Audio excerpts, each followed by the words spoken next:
Agora, este próximo casal, eu queria, por favor, tudo bem? Qual o nome? Eliara. Eliana e? Emanuel. O que você faz, Emanuel? Eu sou pastor. Onde? Na Igreja Universal. Então, ele é pastor da Igreja Universal. Você vai entender agora o que aconteceu com ele e como que ela usou a fé por uma situação que só Deus podia resolver. Conta pra gente a sua história. Eu estava com 160 quilos e necessitava de uma redução de estômago, uma bariátrica. E então eu me submeti à cirurgia e ali então os médicos no ato cirúrgico cometeram um erro. Eles grampearam na hora de fechar, no grampeamento eles cometeram um erro e apresentou uma fístula. E começava a pingar suco gástrico em cima de alguns órgãos, o fígado. Então, na própria UTI, eles me retornaram para um segundo procedimento, logo após alguns dias. E nesse segundo procedimento, eu tive um choque séptico. Aí, então, uma embolia pulmonar. E nessa embolia pulmonar, eu entrei em coma. Por conta desse segundo procedimento. Fui para a UTI novamente, já em coma. E lá, então, eles acharam por bem usar uma outra forma de medicação, botar um intracarte, que é um acesso via arterial. Só que ele é muito bom para o medicamento entrar facilmente no organismo, porém ele facilita bactérias. E eu adquiri uma superbactéria. E foram duas. E dessas duas bactérias paralisou os rins e tive como é que chama? Infecção generalizada. A infecção generalizada, então, paralisando os rins, eu tive a necrose renal, pararam as funções renais, e então foram 3 meses em coma. Aquele ali é você no hospital? Sim, senhor. Isso aqui. Nós temos algumas imagens um pouco fortes. Se você não gosta de ver coisa forte, feche os olhos. Então, ali é o corte onde você fez a operação. E essa... Não? Não. Ali é a incisão do momento em que eles começaram a me abrir no necrotério. No necrotério? Sim, senhor. No necrotério, porque eu fiquei 3 meses em coma. E nesse período em coma, a situação foi piorando. 3 paradas cardíacas e já chegou ao óbito. O que é aquilo ali? Ali é uma escara, por conta de ficar 3 meses numa posição só. Eles não faziam a mudança de decúbito. Então a pessoa fica com feridas. E essa ferida, ela necrosa, ela fica preta dessa forma aí e fede. Essa é a sua área aqui atrás? Sacral, região sacral das costas. E aí, então, por ter ficado 3 meses numa posição só, aquele fica abafado, não tem circulação, então apodrece. Então ficou daquela forma ali, que foi o que acarretou também uma lesão no nervo ciático. Ok. Então você ficou nesse estado 3 meses em coma, você disse que foi acabar no necrotério, quer dizer, você foi dado como óbito? Exatamente. Com o óbito já chegando, meu pai a assinar os papéis, e aí entrou durante esse período, desses 3 meses, minha esposa estava aqui, nós estávamos recém-chegados a São Paulo, e então minha filha ainda estava no outro estado para ser transferida para cá, porque ela estava fazendo provas, e veio para cá minha esposa e o caçula. Então, ela ficou nessa situação, a mais velha querendo ver a mãe, vir com os pais, sem poder, o caçula numa situação de querer a atenção do pai e da mãe, e a minha esposa tendo que dar atenção ao marido morrendo, a filha do outro lado do país, e o outro chorando em casa, pequeno. Então, ela vivenciou esse momento, que foi o momento em que ela, então, começou a buscar oração, pastores, bispos, obreiros que nos conheciam, mas nada resolvia. Nada, nem ninguém conseguia oração, jejum, foi feito propósito, em reuniões de pastores, foi feito corrente de oração, porém nada acontecia. Até o momento em que eu fui dado, então, como morto, e o bispo que estava acompanhando ela, então, chamou ela na igreja, para informar que eu havia falecido. Deixa eu falar com ela, então. Quando ele faleceu, aquilo ali foi a abertura, você disse, no necrotério. Sim, senhor. Foi dado o óbito. O que aconteceu? Como você recebeu essa notícia? O bispo mandou me chamar, o bispo estava me acompanhando. Então ele falou para mim, olha minha filha, não tem mais jeito para o seu esposo, né? Então, siga a sua vida, pegue seus filhos, vá embora. Então, naquele momento... Quem falou isso para você? O bispo. O bispo? Sim, senhor. Qual o nome do bispo? Sidney Marques. O bispo Sidney Marques. Quem conhece o bispo Sidney Marques aqui? Teve muito tempo aqui no Brás. O bispo Sidney Marques, que deu a notícia para você. Sim, senhor. Seu marido morreu, segue a sua vida. Sim, senhor. Ok. E o que você fez? Então, naquele momento, eu me revoltei. Não contra o bispo, mas eu não aceitei aquelas palavras. Eu tive uma revolta muito grande dentro de mim. E eu não aceitei. Eu falei, meu Deus, eu não aceito. Eu não estou em pecado. Eu estou tendo minha vida correta diante do Senhor.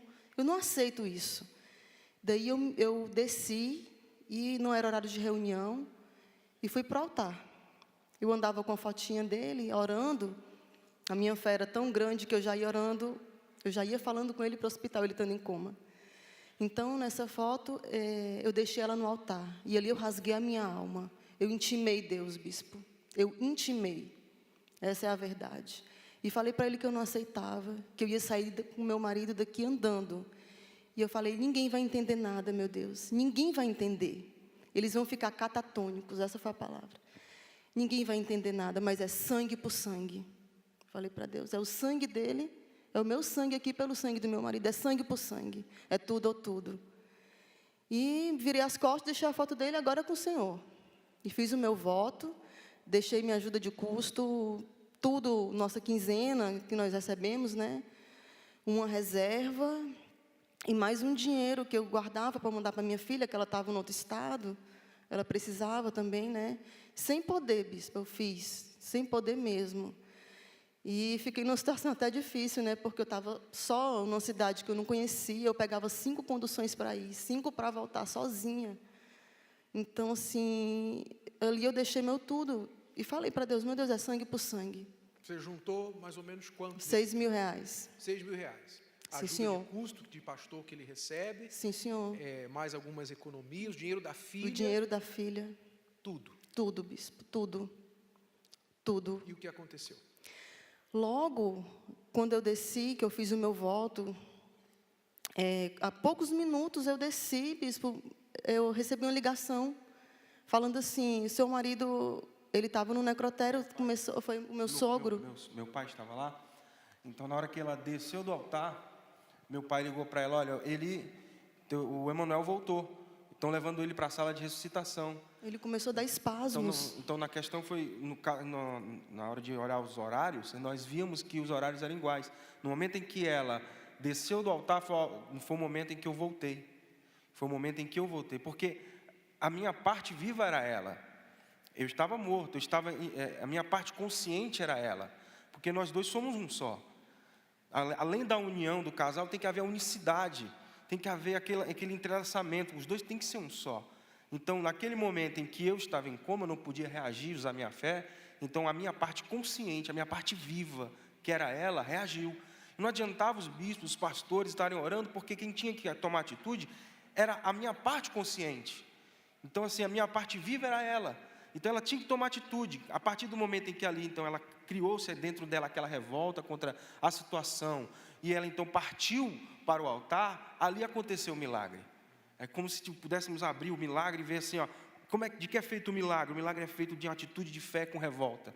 Então, ali foi onde nasceu o milagre. Eu, então, voltei lá, me debatendo na maca, me retornaram para a sala de ressuscitação, e meu pai ligou para ela, parou lá, ficou catatônico, ele mesmo fala que não sabia como explicar, os médicos, então, estabilizaram o quadro, quando foram sondar na urina, os rins tinham funcionado. Aí fizeram o exame e falaram, não, o rim desse aqui não é igual a esse do exame anterior, esse rim aqui é de criança, é um rim novo, e eles não entendiam. Então, logo em seguida, no dia seguinte, 24 horas depois, eu retornei do coma, que eu fiquei 2 horas no necrotério. Não tem como, humanamente falando, uma pessoa ficar 2 horas em óbito e retornar e não ter sequela cerebral. E não tem nenhuma sequela. É humanamente impossível. Tinha alguns médicos que estavam acompanhando a gente lá e um estava de férias, né? O infectologista, eu até lembro o nome dele, lembro de tudo, o Dr. Max. Ele entrou de férias, quando ele retornou de férias, meu esposo estava no quarto.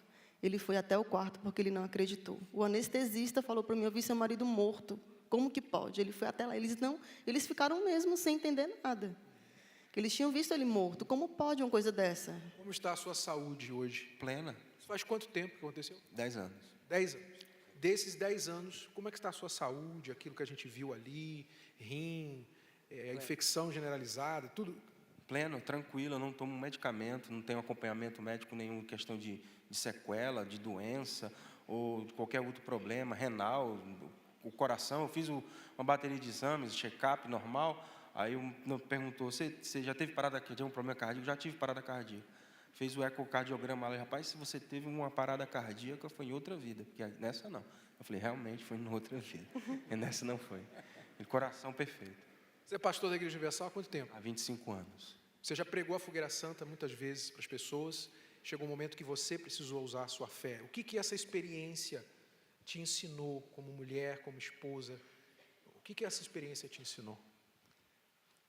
O que eu falo é a obediência, né, bispo? O sacrifício. Não tem outro caminho. Esse é o caminho. É a gente estar em comunhão com Deus e a gente obedecer. Se a gente obedece, não tem como dar errado. Você deixa Deus sem opção. Então, coloque toda a sua vida no altar. Obedeça. Ande em obediência, não tem como, não tem outro caminho. Tem que sacrificar. Que o sangue, ele clama por nós. Deus abençoe você. Muito obrigado. Sim, Senhor. Amém. Amém.